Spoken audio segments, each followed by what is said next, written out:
तो आज के वीडियो लेक्चर में आप सभी लोगों का स्वागत है और मैं अमित अवरेश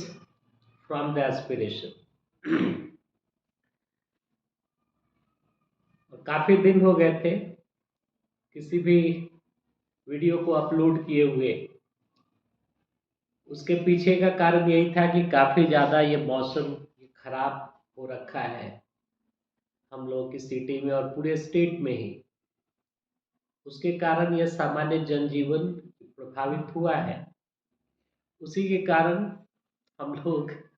यानी कि वीडियो को नहीं बना सके, लेकिन अब कोशिश होगी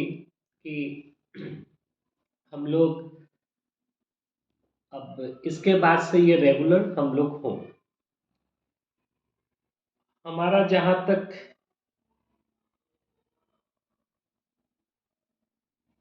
यानी कि मैं जहाँ तक सोचता हूँ तो हम लोगों का लास्ट वीडियो जो है वो रहा है, मैं अभी ये देख लेता हूँ। लास्ट वीडियो हम लोगों का था चूंकि फेडरल वर्सेस यूनिटरी फीचर्स करके उसकी ये टाइटल थी, उसकी हेडिंग थी। और हम लोग इसी चीज के बारे में डिस्कस ये कर रहे थे कि भारतवर्ष का जो संविधान है उसमें फेडरल फीचर्स भी मौजूद हैं। यानी कि एक फेडरल सिस्टम की जो कैरेक्टरिस्टिक्स होती हैं वो कैरेक्टरिस्टिक्स भी उसमें ये मौजूद हैं, लेकिन इसके साथ साथ यूनिटरी फीचर्स भी, यानी कि एकात्मक जो सरकारें होती हैं तो उन सरकारों का जैसा ये स्वरूप होता है, जैसी ये संरचना होती है और उनकी जो कैरेक्टरिस्टिक्स होती हैं, तो वो सब भी सारी कैरेक्टरिस्टिक्स, उनमें से भी बहुत सारी कैरेक्टरिस्टिक्स जो है वो हमारे ये कॉन्स्टिट्यूशन में मौजूद है। तो हम लोग इसी चीज के ऊपर ये डिस्कशन ये कर रहे थे और इसी डिस्कशन को अब मैं आगे लेकर के चलता। और जो लास्ट वीडियो था उसमें इसी चीज की चर्चा हुई थी कि इंडियन कॉन्स्टिट्यूशन के फेडरल फीचर्स ये कौन कौन से हैं। तो फेडरल फीचर्स में जो भी, यानी कि एक क्लासिकल फेडरल सिस्टम के जितने भी ये फीचर्स होते हैं वो सब सारे फीचर्स जो है ये मोर और लेस वो इसेंशियली हमारे भी कॉन्स्टिट्यूशन में वो मौजूद हैं। जैसे कि two tier of the government, तो हमारे भी ये देश के अंदर जो हमारा ये संविधान है ये कम से कम ये दो स्तरों पे, यानी कि ये केंद्र और ये राज्य के स्तर पे सरकार के इंस्टीट्यूशन की व्यवस्था वो करता है। हमारे यहाँ जो ये पॉलिटी है और जो एडमिनिस्ट्रेटिव सिस्टम है ये दो स्तरों पे ये रन करती है। एक तो हमारा यूनियन लेवल है, दूसरा हमारा स्टेट लेवल है। तो ये भी फीचर हमारे देश के अंदर ये मौजूद है। फिर फेडरल सिस्टम का ये एक वह गुण होता है कि वहां पे एक लिखित ये संविधान होता है,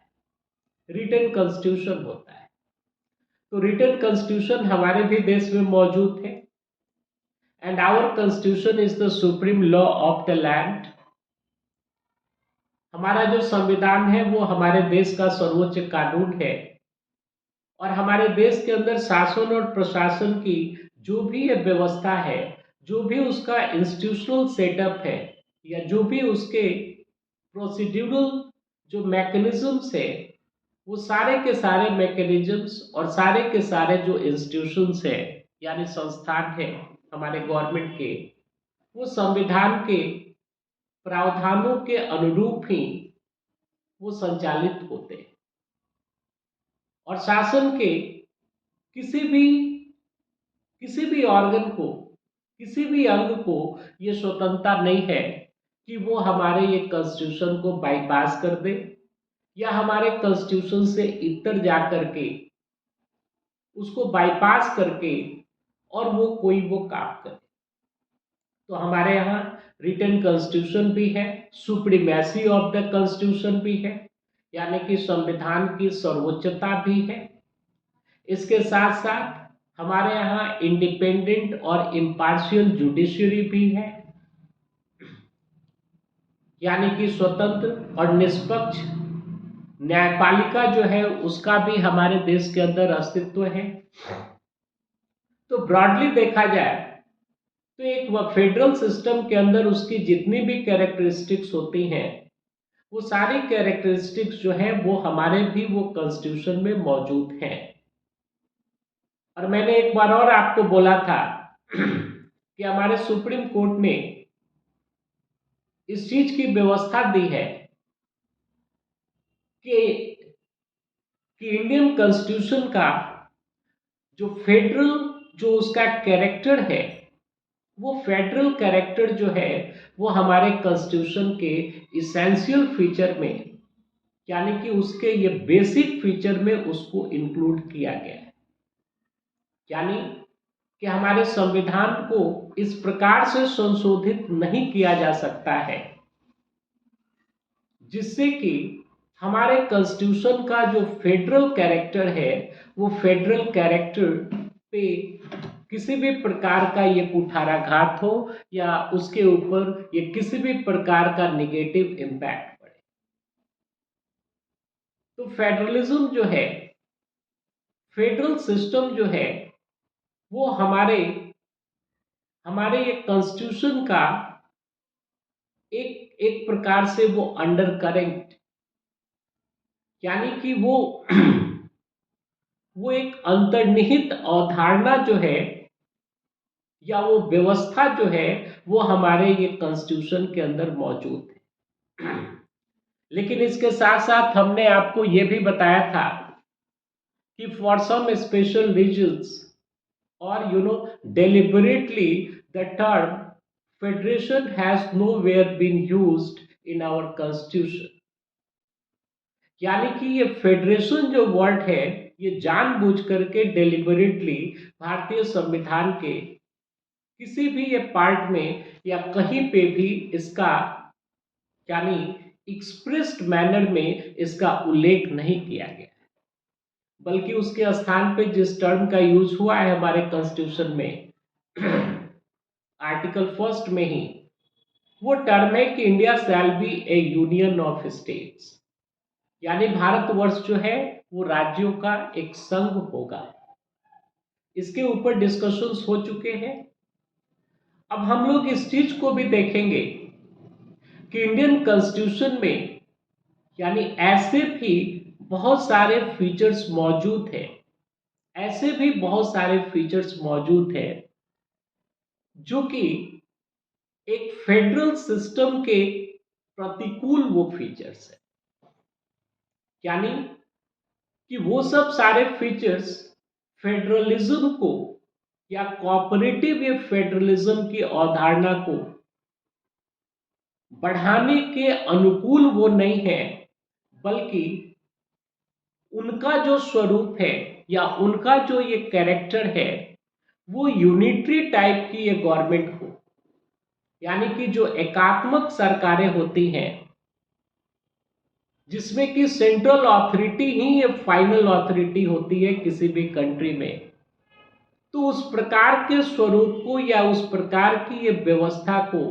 वो आगे बढ़ाने वाली है। यानी कि वैसे भी फीचर्स हमारे कॉन्स्टिट्यूशन के अंदर ये मौजूद हैं जिनका कि एकात्मक नेचर है, जिनका कि यूनिटरी नेचर है। अब एक बात शुरुआती दौर में ही आप ये समझ ले कि मैं बार बार इस टर्म का यूज कर रहा हूं, फेडरल सिस्टम और यूनिटरी सिस्टम। तो एक यानी पिछले एक वीडियो लेक्चर में इसके ऊपर काफी डिस्कशंस हुई थी, लेकिन ये ब्रॉडली अगर मैं इसको बताऊं तो फेडरल सिस्टम का यही अर्थ हुआ कि आप पॉलिटी को और एडमिनिस्ट्रेशन को आप दो स्तरों पे डिवाइड कर रहे हैं, यानी कि आपको यानी कि सेंटर के लेवल पे और स्टेट के लेवल पे। और सेंटर और स्टेट के लेवल पे जो पावर को ये बांटा गया है, इसका जो यानी कि बंटवारा है, वो बंटवारा ये कॉन्स्टिट्यूशन के द्वारा ही वो किया गया है। यानी कि एक फेडरल सिस्टम के अंदर जो केंद्र सरकार होती है, केंद्र सरकार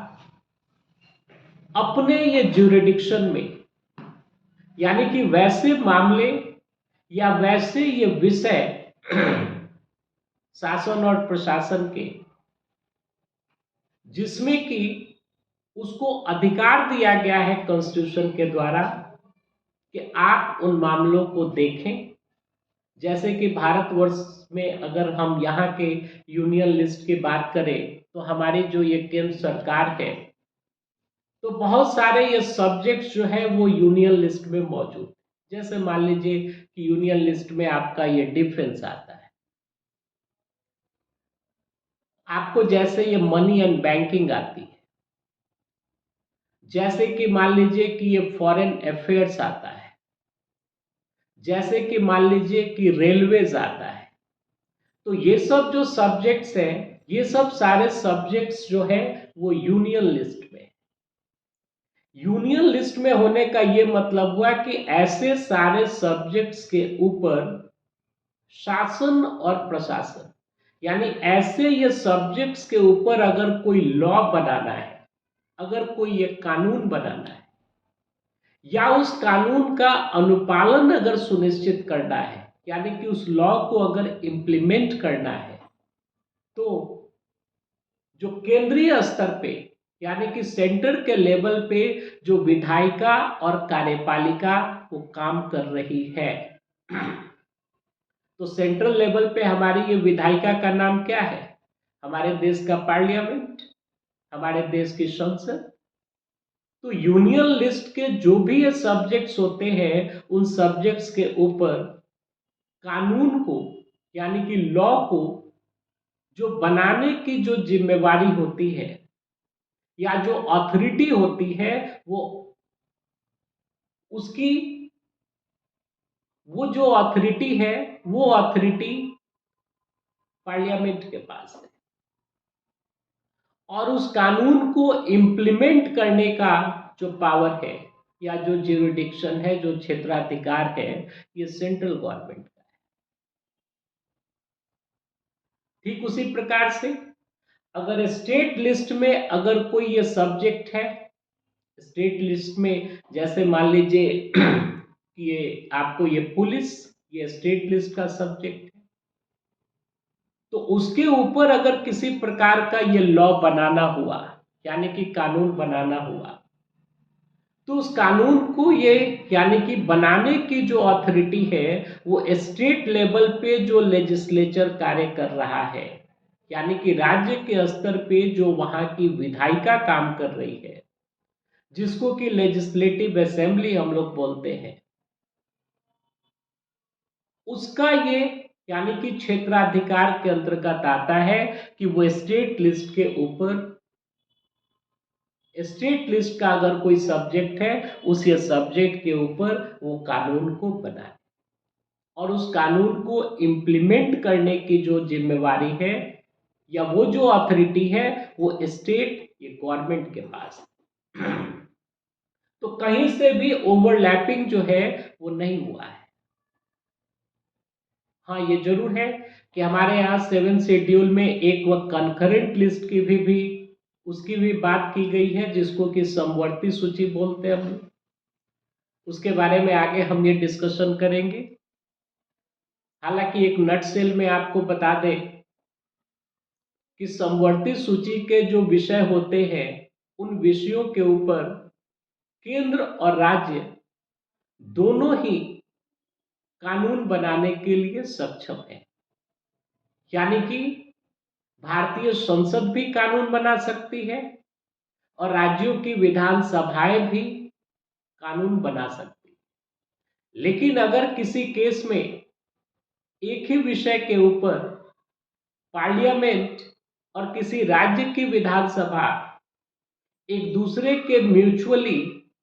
कॉन्ट्राडिक्टरी अगर वो कानून बना दे, वो लॉ बना दे, यानी एक दूसरे का परस्पर विरोधाभासी अगर कानून बना दे, तो वैसे स्थिति में जो राज्य के द्वारा यानी राज्य की विधायिका के द्वारा जो बनाया गया कानून होता है, ये गौण हो जाता है और इसको सुपरसीड कर देता है कौन? हमारे ये पार्लियामेंट के द्वारा जो बनाया गया कानून है, वही लागू होता है। तो मैं यहाँ पे ये समझाने की कोशिश कर रहा था कि जो फेडरलिज्म का कॉन्सेप्ट जो है, उस ये फेडरलिज्म के कॉन्सेप्ट में एक तो सेंट्रल गवर्नमेंट है ही, लेकिन इसके साथ साथ जो स्टेट गवर्नमेंट्स या उन्हीं को ये प्रोविंशियल गवर्नमेंट्स बोलते हैं, तो इनका भी अस्तित्व का इनके भी अस्तित्व को रिकॉग्नाइज किया गया है एक फेडरल सिस्टम में, वहां के कॉन्स्टिट्यूशन के द्वारा, वहां के संविधान के द्वारा, और उसी एक कॉन्स्टिट्यूशन के द्वारा ही शक्तियों का बंटवारा किया गया है। मतलब मैं आपको यह समझाने की कोशिश कर रहा हूं कि राज्यों के पास जो शक्तियां हैं, वो चाहे उनकी ये विधायी शक्ति है, विधायी शक्ति का मतलब हुआ कि लॉ मेकिंग जो पावर है, या राज्यों के पास जो ये कार्यपालिका की शक्ति है यानी एग्जीक्यूटिव पावर जो है, ये पावर जो है वो डेलीगेटेड पावर नहीं है। डेलीगेटेड पावर का ये अर्थ हुआ कि ऐसा नहीं है कि वो पावर जो है वो सेंट्रल गवर्नमेंट के थ्रू होकर के आ रहा है स्टेट गवर्नमेंट के पास, यानी कि कॉन्स्टिट्यूशन जो है, कॉन्स्टिट्यूशन संविधान जो है, वो पावर पहले वो सेंट्रल गवर्नमेंट को दे रहा है, सेंट्रल गवर्नमेंट को दे रहा है, और फिर सेंट्रल गवर्नमेंट उस पावर को डेलीगेट कर रही है स्टेट गवर्नमेंट के पास, प्रत्यायोजित कर रही है। ऐसी स्थिति नहीं है। यानी कि एक फेडरल सिस्टम में राज्यों के पास जो शक्तियां होती हैं, वो चाहे उनकी ये विधायी शक्ति हो यानी कि लॉ मेकिंग पावर हो, या एग्जीक्यूटिव पावर हो यानी कि कार्यपालिका की शक्ति हो, वो शक्ति राज्य भी उसी संविधान से लेता है, उसी एक कॉन्स्टिट्यूशन से लेता है, जिस कॉन्स्टिट्यूशन ने उस फेडरल सिस्टम में जो वहां की सेंट्रल गवर्नमेंट है या वहां की जो यूनियन गवर्नमेंट है, तो उनको उनके क्षेत्र की जो शक्तियां ये प्रदान की गई हैं कॉन्स्टिट्यूशन के द्वारा ही, वही कॉन्स्टिट्यूशन राज्यों को इनके क्षेत्राधिकार वाले विषयों के ऊपर वो शक्ति वो प्रदान करता है।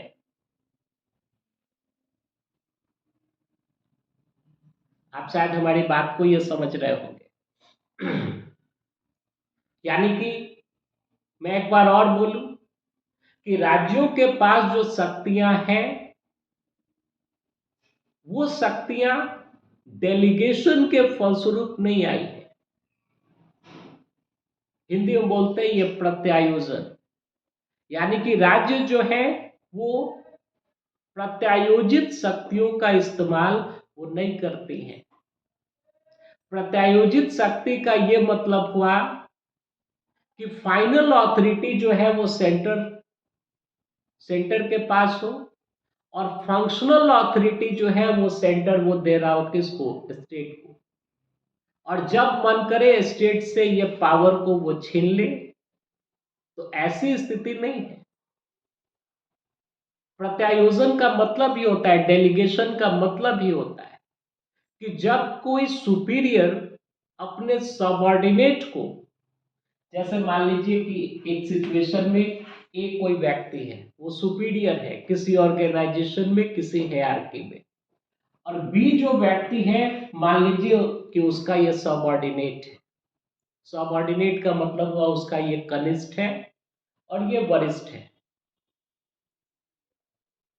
तो अगर मान लीजिए कि कोई शक्ति है, अब जैसे मान लीजिए मैं आपको एग्जाम्पल से समझाता हूं, जैसे कि किसी भी डिस्ट्रिक्ट के अंदर,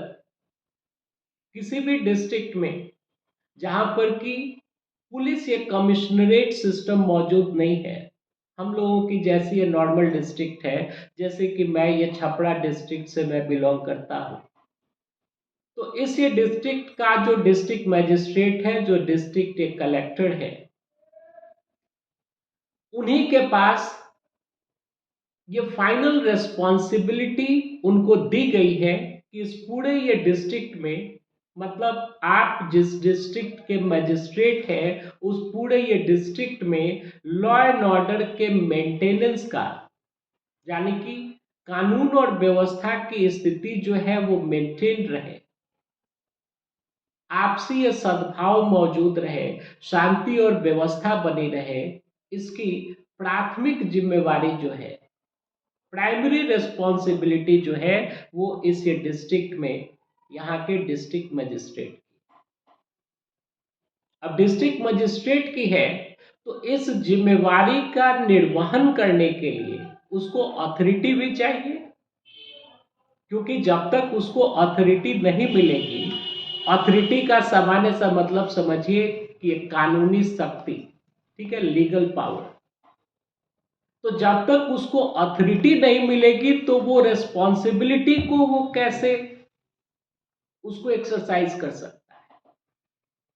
तो अगर उसको कोई रेस्पॉन्सिबिलिटी दी गई है, कोई जिम्मेवारी ये दी गई है,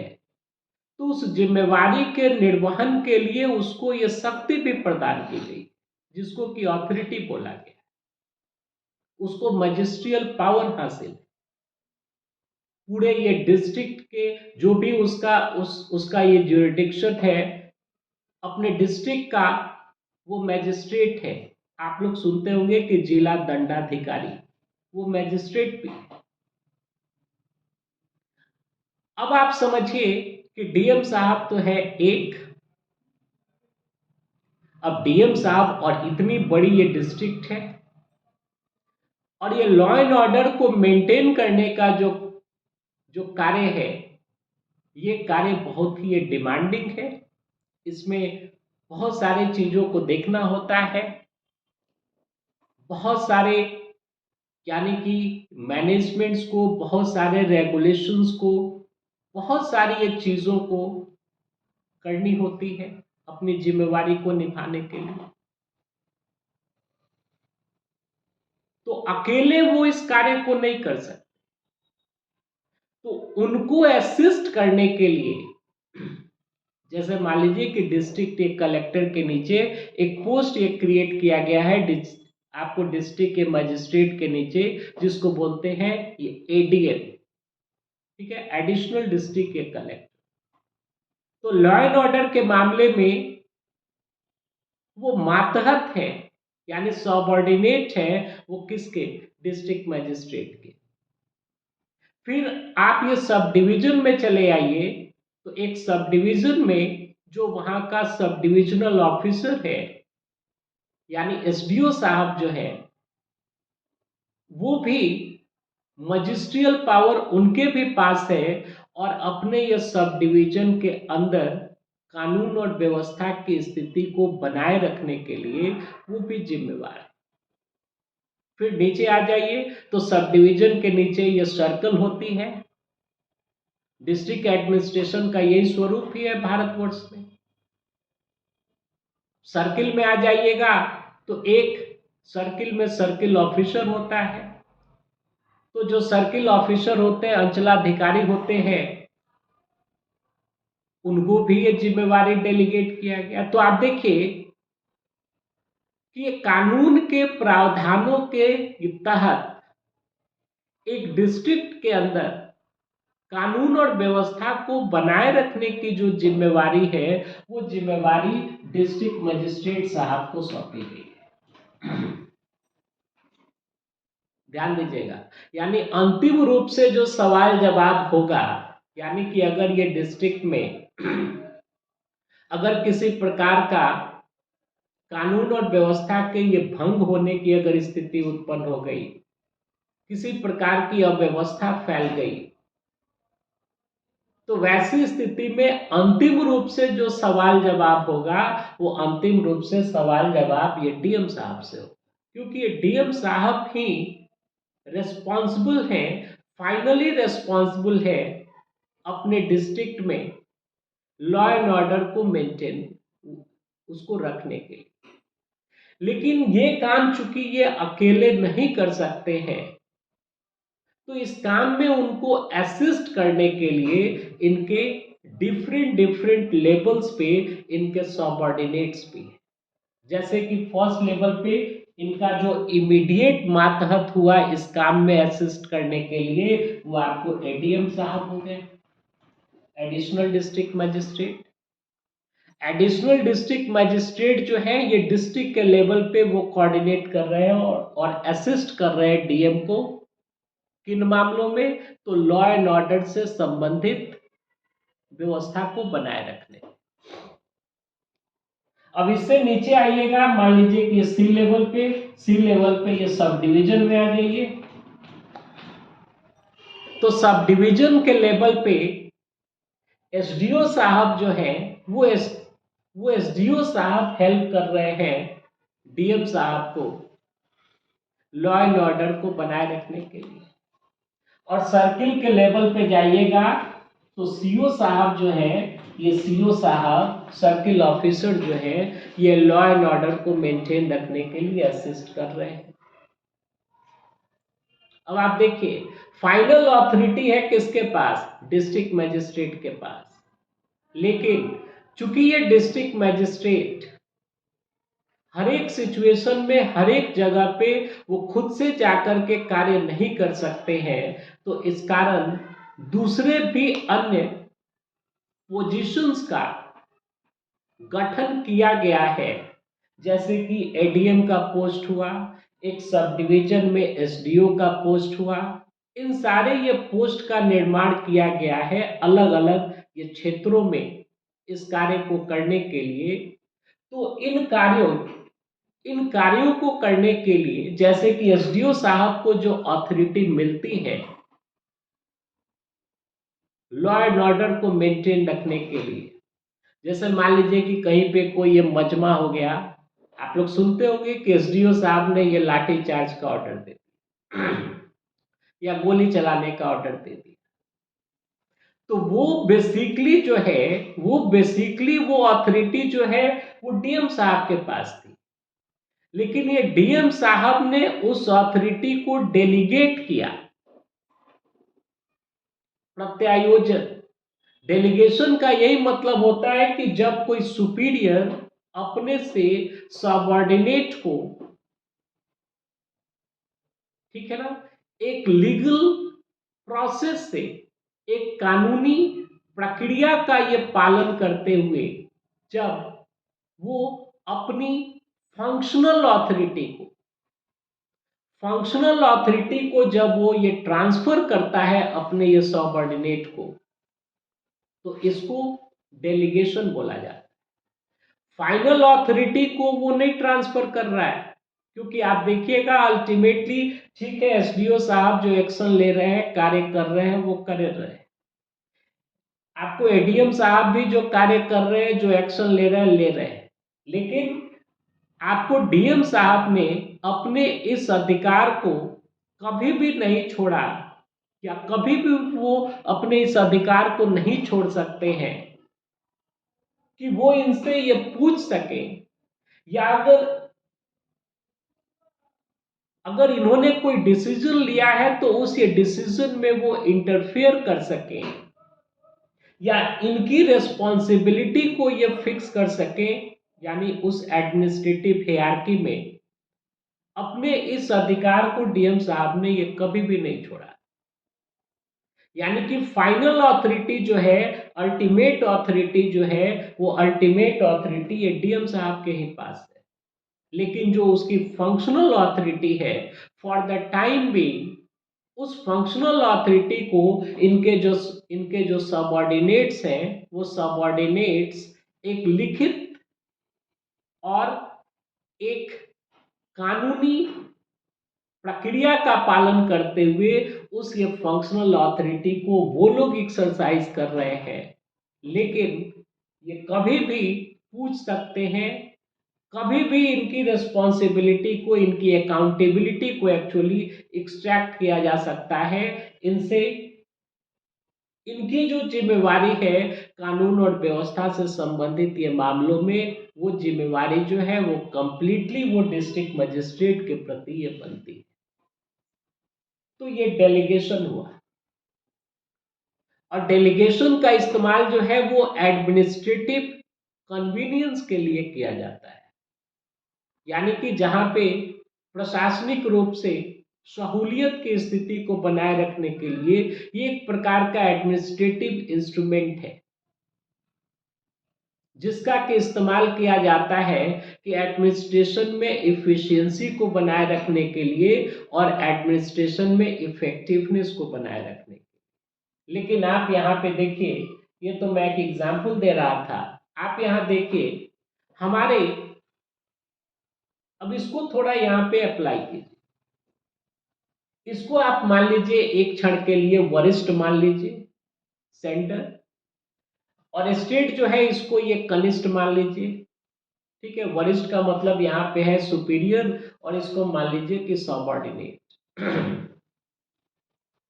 तो आप इस चीज को समझिए, यानी कि बार बार ये बात उठती है और बार बार लोग ये कंफ्यूज करते हैं।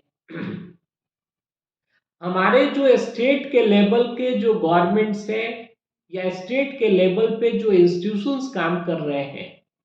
वो चाहे ये विधायिका हो, चाहे कार्यपालिका हो, या जो दूसरे अन्य इंस्टीट्यूशंस हैं,